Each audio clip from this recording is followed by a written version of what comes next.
Boom shakalaka, today's episode is a sponsored interview with Dominic Ryder, the founder and CEO of vEMPIRE, a project that is invading Decentraland, AXIE Infinity, the SANDBOX, and other protocols by allowing DeFi-esque staking of metaverse tokens. Additionally, vEMPIRE has an NFT trading card game with play-to-earn battles and profits redistributed to VEMP stakers. Stay tuned to find out how this project can help you benefit even more greatly from the metaverse. What's up, Dom? Welcome to the channel. Today we are talking about vEMPIRE.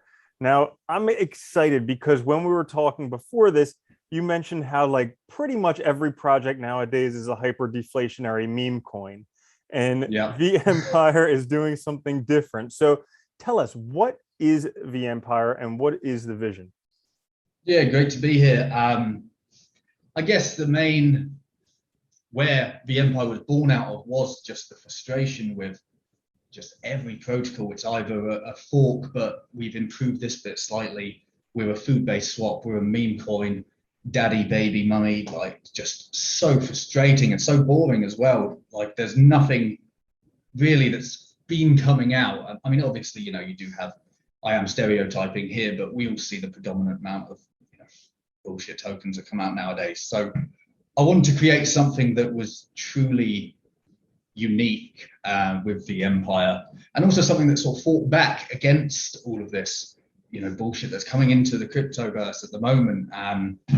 So yeah, that was the reason behind it and the reason for making it. In terms of the protocol itself, we are, as far as I'm aware, the very first protocol to facilitate metaverse token staking onto the platform, incentivized in sort of DeFi-esque pools, paying a yield in VEMP, our native token, and that will also allow us to pay a secondary yield once we use the Mana, Sand, AXS staked in order to start monetizing assets in their respective metaverse as well. Okay, so break it down. How does it work? Because a lot of people know that the metaverse is getting built out. There's a lot of popularity with these different metaverses out there. How does vEMPIRE and VEMP kind of fit in, or how does somebody get started? Yeah, so I would say that the one of the main differentiators and selling points, if you will, of vEMPIRE is that, unlike a normal metaverse project where you're shoehorned into, Mana exists in Decentraland, AXS in AXIE Infinity, etc. We don't have those sort of restrictions. We can go wherever the next best protocol comes up. We can go where the trend goes. We can go, what's hot at what point. So, with the first 5 pools that we've got Ethereum, which is going to be a generalist strategy. We can go everywhere with that. We've got STAL, we've got AXIE, we've got Sand, we've got Mana. So those will be the first 5 on the launch day of 23rd of September. In terms of how people get started, obviously, we're available on Uniswap with our token already. We've already got our NFTs out on OpenSea, as well as being listed on MEXC, BKX, and another couple of centralized exchanges as well. So there is lots going on in the community at the moment in terms of competitions as well. Fingers crossed a bit more to come before the 23rd. But yeah, the community is very active. We're trying to be as encompassing as we can. We've got a Vietnamese group, Indonesian group, we've got Chinese group, Iranian. There's more popping up all the time. So I'm glad that at the moment it seems that everybody is very accepting and very happy and on board with the idea. So to get started, just reach out on our socials really, and there'll be someone there to talk to you. Okay. Now, does somebody need to have VEMP tokens and also the metaverse tokens? Do you need to have the AXS token or any of the other ones? Yeah, so you're not, you don't need to. There's multi-levels that you can go with VEMP. So if you just hold, Sand or Mana or AXS, then you can stake those into their respective pool, and then you'll earn rewards in vEMP and that token as well. If you do just own vEMP, then you can stake that into our DAO. We've done that a bit differently as well. I'll touch on that later. New form of DAO. So yeah, there's multi-levels that you can go with. If you are a diehard Decentraland user, then you can just stake your mana. But obviously, yeah, we've made it like a yearn curve or the stake DAO strategy where you can compound your yield. So if you are staking mana, you get paid your yield in vEMP. You can then stake those vEMP into the DAO, and then you'll get gifted fees for the protocol as well. So yeah, really dynamic in terms of what you can actually facilitate and get a return on the platform. Okay. And you mentioned September 23rd. Is that when people will be able to begin staking? Yeah, exactly. So at that point, we'll have the 5 pools which I mentioned. So that's Ethereum, STAL, AXS, SAND, and Mana, as well as the DAO up and running as well. So at first, the DAO will be incentivized with block rewards like the other pools. Obviously, with our virtual property pools that we do have, once the mana is staked or the sand is staked, etc., we then need to use that in order to buy the metaverse assets. So it's not an overnight thing, because you need to use that, buy the assets, monetize the assets, and then pay the secondary reward, which will be where the DAO gets its fees. So at first, everything is incentivized by the emission schedule, and then after that, it will be as a percentage of profits from our gaming side as well as from the metaverses themselves. Okay, gotcha. And you mentioned you have NFTs as well? Yeah, so as well as looking pretty awesome in my opinion, they also do have utility, which is always useful, especially now when we've got a bit of a pullback in some places. So the first gaming side and first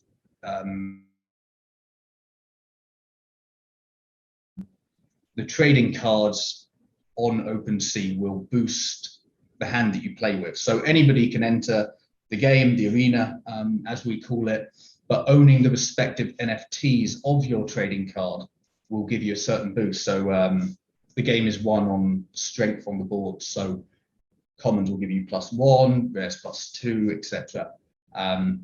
So it won't be pay to win, in that skill will still be able to beat NFT ownership. A good player is a good player, but at the same time, it will boost your chances. So how I always use an analogy is that when you sit down at a casino to play blackjack, people play because there is a good chance that they can win, but the house is the NFT holder.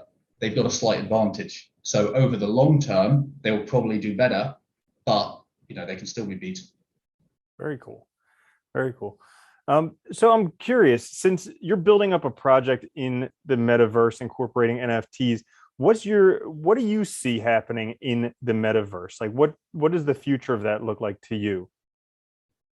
So with vEMPIRE, the reason behind going first to the metaverse is, as I say, when I made this, it was sort of as a response to all the crap that goes on in the world. And yeah, there's a few sort of problems I have with the normal way DAO is run, as well as what I see as quite a lot of centralization coming into it, especially the metaverse area.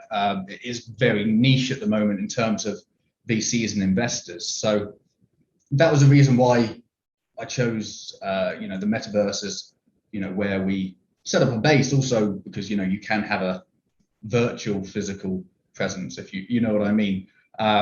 It's an odd one, that physical virtual presence. But yeah, so there's only a handful of sort of VCs in this area, and most of them are very much in every single protocol. So the users have been priced out a bit. Owning a piece of land in Decentraland, you're talking, in March it was 70,000.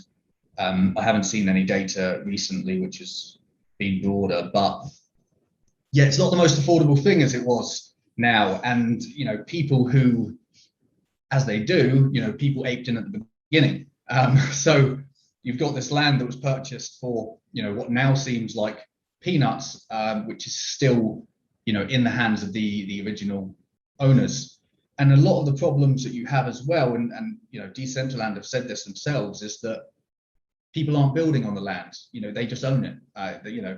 There's no actual businesses or developments taking place. It's just empty plots after empty plots. So by sort of pooling together and having a DAO run and have influence there, we can not only help Decentraland in getting and making sure that the assets are actually used, it also means that users can access land and that land will then be monetized. So even those who are current landowners, if they don't have the development skills to build businesses, they can still come to vEMPIRE as well. So we're very broad in what we're trying to do. I speak to Jeff from AXIE regularly.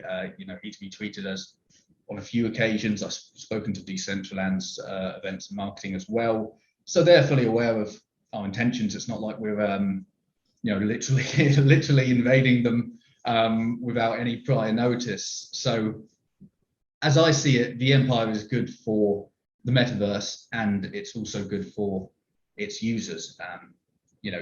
Any institution where you're telling them, oh, what I'd like to do is I'd like to facilitate staking of your tokens, so take away some supply, and also I'd like to buy your NFTs and assets. I don't think anyone's going to say no to that, really. You're increasing scarcity of both. So it's a win-win for the users and also for the metaverses themselves. So it's almost like vEMPIRE is allowing better use of all of these metaverses. Yeah, effectively, in our opinion, every metaverse is different, so it's hard to put a label on all. With Decentraland, you do have sort of the land and the lack of development on it, which can be an issue.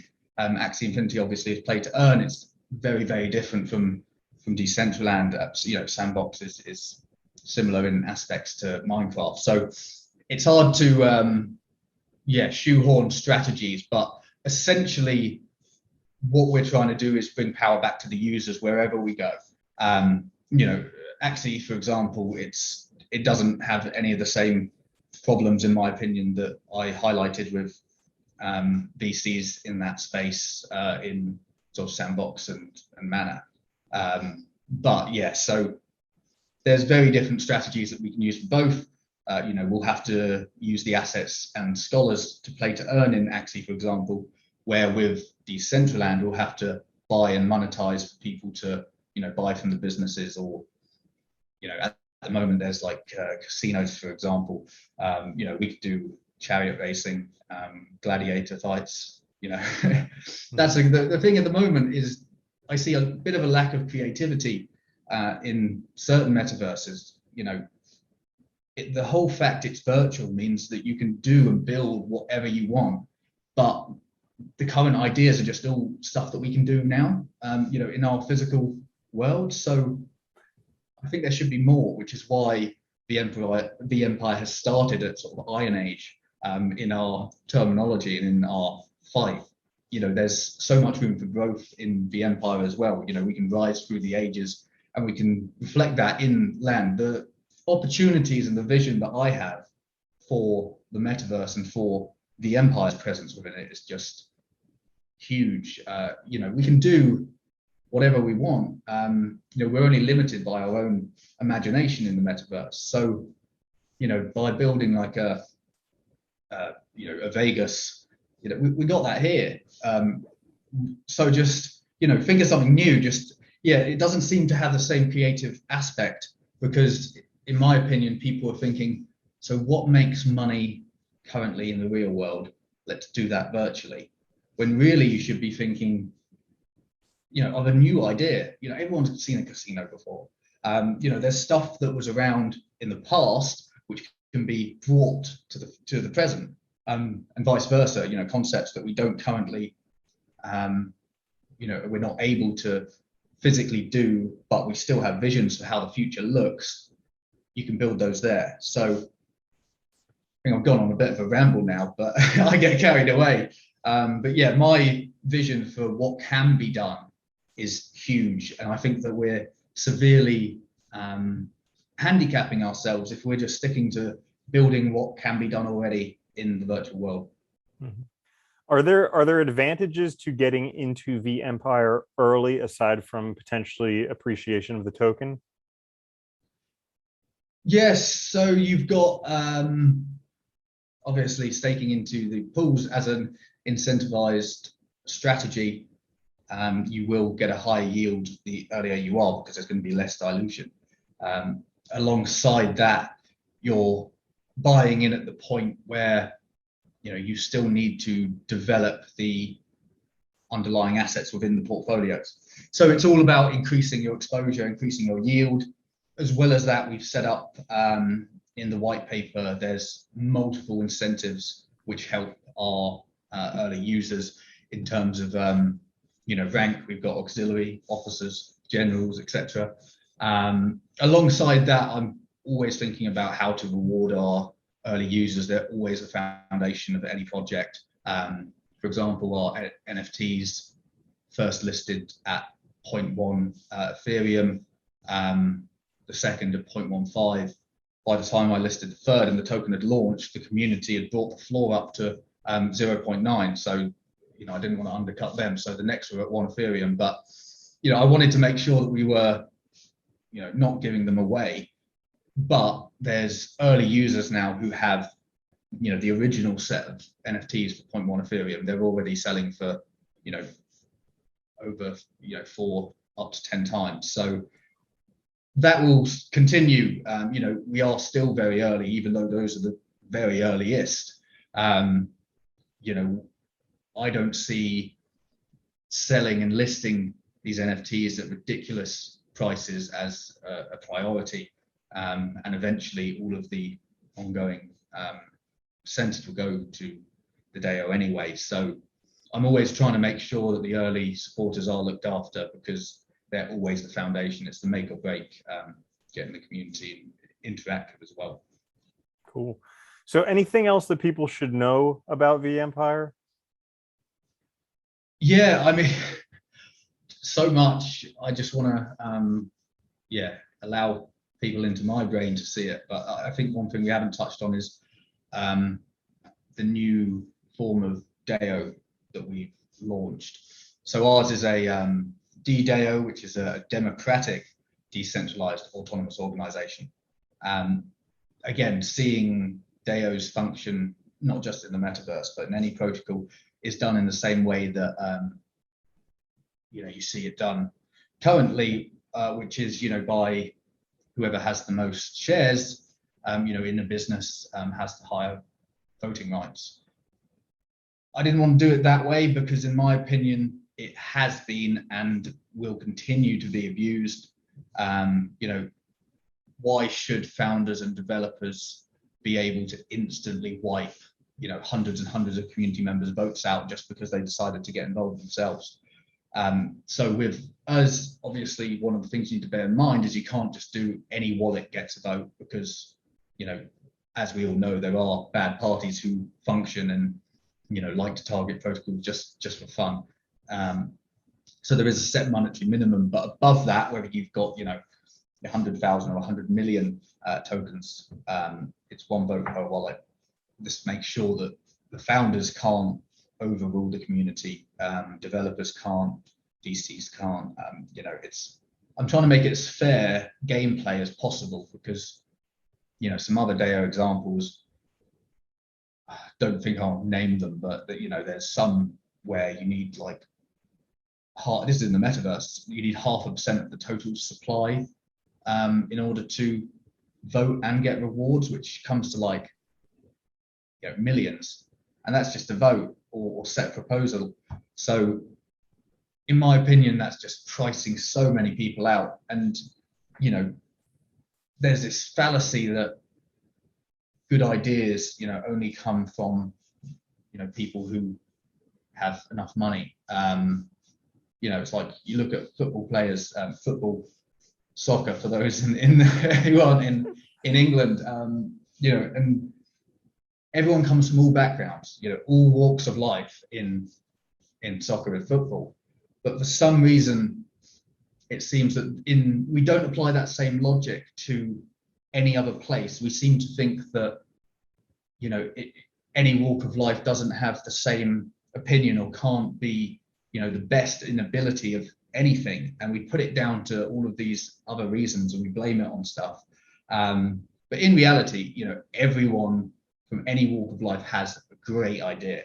And as long as they can have a voice, that is the main thing. We don't want to make sure we're not hearing from people because, some of the best ideas just come from nowhere.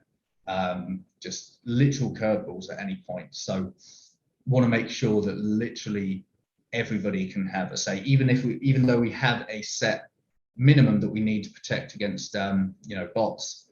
I've still made sure that it's open for anybody to sort of get their voting rights as well by, having the community recognize them.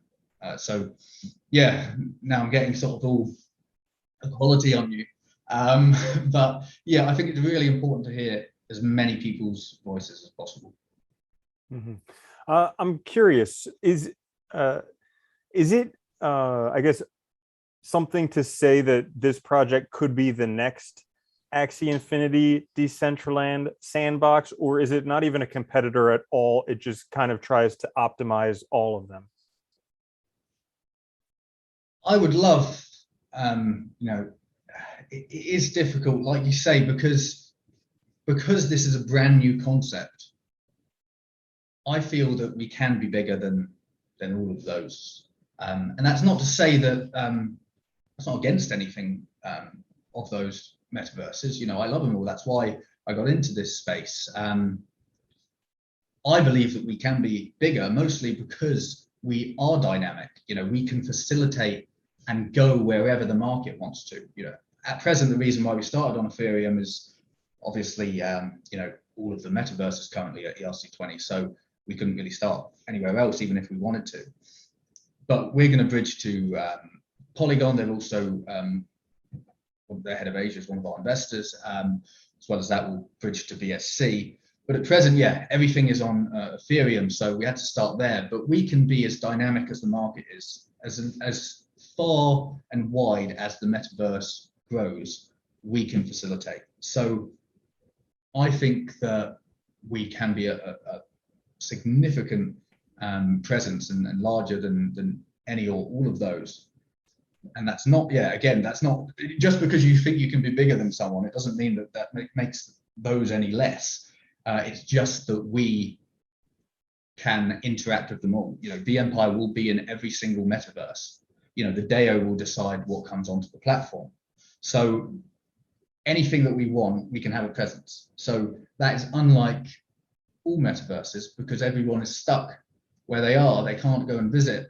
And how I see the metaverse is like, with AXIE Infinity, it's like a trading post with settlers. It's very Romanesque. So we can have a presence, we can interact with all users, and I want it to be all encompassing, all accepting of every single place. So our presence can be known in all metaverses, and for that reason, I think that we can be the biggest in the metaverse. Awesome. Not financial advice. Clearly, we never give that on this channel. Yeah, so that's awesome. Sounds like a very interesting project. We're going to put some links down in the pinned comment. Where would you recommend people go to find out more about vEMPIRE? So Medium has a lot of good stuff on the background and why I created it. But I would say get involved in our Telegram discussion group. I'm too active on there, to be honest. I really need to get off there and just leave it to others, but I'm always interacting with the community. So yeah, I'd say Telegram discussion, as well as if you're into the thicker stuff and the meatier stuff, then definitely our Medium. But yeah, we've got all of the socials and Twitter as well, where you can get your updates. But Telegram is probably where I am most and where you can reach me easiest. Awesome. Well, Dom, thank you so much for joining us today. It's been an absolute pleasure, and best of luck in the project.